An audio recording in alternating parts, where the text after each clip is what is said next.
Good morning, good afternoon, good evening. This is Alan Burgos from the hashtag Walk with Lunch channel. Welcome and welcome back to our channel. Guys, if you are not yet subscribed to our channel, please do it so now so that you can be a part of this growing family. Officially, we are now 10,506 subscribers. Thank you so much guys. God bless you all. Ay, nako, ang pag-usapan po natin today ay balik po tayo dyan sa Maynila.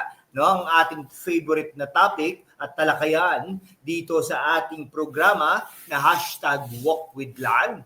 Ang programa po natin today ay pinamagatan po nating Yorme Wapakels sa mga banat at paninira. Walang katakot, yan. Kasi alam naman po natin, in the recent months, talagang tinitira at sinisiraan si Yorme Isko Moreno ng kanyang mga kalaban. Hindi lang po nililimitahan ang paninira kay Mayor Harry Lacuna, bagkus sumasama na rin po si Congressman S.V. Versosa. No? Ipinagkibit balikat lamang, no, na lang pala ni Yorme Isko Moreno Domagosa ang walang patid na paninira at pagbabato sa kanya ng mga masasakit na salita simula pa nang maghain siya ng kanyang kandidatura, mga kababayan ko. No? Sabi ni Yorme Isko Moreno Domagoso, walang puknat ang natatanggap niyang mga masasakit na salita at paninira, lalong-lalo na doon sa mga congressmen, no? Joel Chua, Valeriano, tsaka si Joel Chua, Valeriano at si Abante, pero wag na po rin natin iboto si yung sa first district, ay nako, mahirap po yan. Okay? Talaga po naman, no? Kundi siya rin pala ang pinupulutan pero hindi na niya pinapatulan. Ito dahil hindi ganyan ang estilo nila ng kanyang katandem na si Chi Atienza. Okay, break muna po tayo at tayo ay magkape.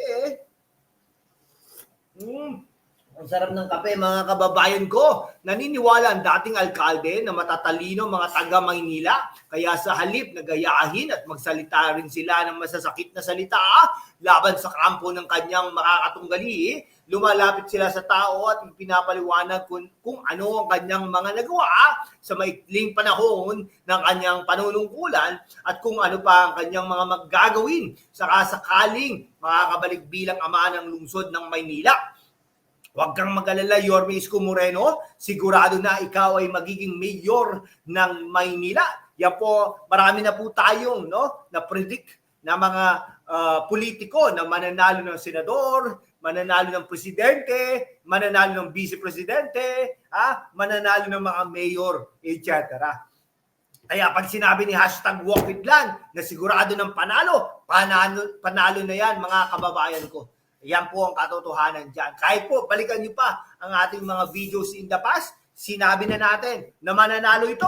Umpisa pa lang ay talaga namang nagkakatotoo po itong mga to. Hindi naman po tayo si Madam Maurig. Pero inaano po kasi natin ang sentimiento ng mga tao. At dyan sa lungsod ng Maynila, no? Dahil nga po may resibo si Yorme Isko Moreno, mga naglalakihang mga buildings ng pabahay, mga parke, mga pinalinis yung mga parke, mga lansangan, pinailawan niya, mga kalsada, pinasimentuhan niya, etc.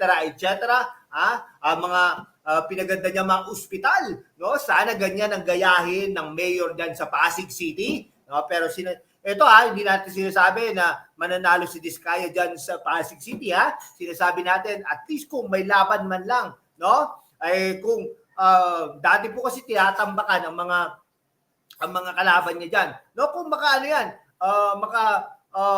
makadikit man lang o kaya malapit pag nanalo si Vico Soto, okay lang, 'di ba? Ibig sabihin niyan, unti-unti nang nagigising ang mga tagalungsod ng Maynila ay Pasig. No? Pagka next election, wala na si Vico Soto, tatakbo si Diskaya, baka malaki na ang kanyang pag-asa. Ganun po yun. may punto talaga rito ang dating alkalde dahil batid na ng mga botante ngayon na walang puwang sa kanila ang mga kandidatong puro paninira at pagbabato ng masakit na salita sa kanilang mga kalaban. Dito kasi makikita kung mataas o mababa ang kumpiyansa ng isang kandidato sa kanyang kandidatura, kaya sinusukat at tinitimbang din kung dapat o hindi dapat na iboto ang mga kandidato na puro paninira at pagbabato ng masasakit na salita sa mga katunggali. Yan po ang katotohanan dyan, mga kababayan ko. At isa pa, parang nakakatulong din ang walang puknat na paninira dahil alam naman natin ang ugali ng mga Pinoy. Kung sino yung inaapi, inaalis pusta, at sinisiraan, doon nila ibinibigay ang kanilang simpatya. Kaya nga naman po, di ba, yung mga kalaban ni Vice President Sara Duterte, makikita niya sa 2028 kung talagang hindi magtatagumpay ang impeachment trial ni Vice President Sara Duterte. Kung talagang magtagumpay, siguro ganun talaga ang udyat ng panahon at maaaring another Duterte ang pwedeng tumakbo dyan. No? Kayo ba, nagtataka nga rin ako no? Nung pagkatapos nung pagkatapos po nung termino ni Duterte, ang dami po naglabasan, mga patotoo, kumbaga. Biglang after a year, after 2 years, wala na. Ganun po ba yun?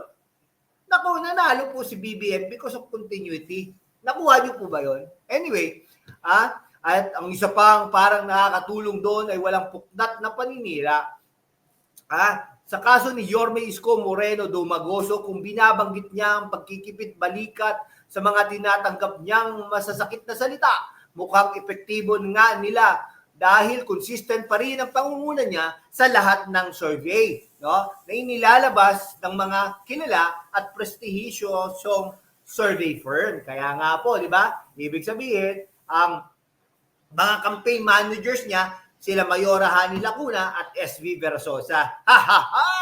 At kahit hindi sumasalag at tumutugon sa mga batikos at paninira, may ganan pangang payuhan ng dating alkalde ang mga kandidato, lokal man o nasyonal, na ilahad na lang sa taong bayan ang kanilang nagawa kung sila ay incumbent at kung ano ang kanilang gagawin sakali at muling ihalal ng taong bayan. Yan po ang katotohanan dyan, mga kaibigan ko. Kayo po ba? No? Sino po bang mayor nyo dyan sa Maynila?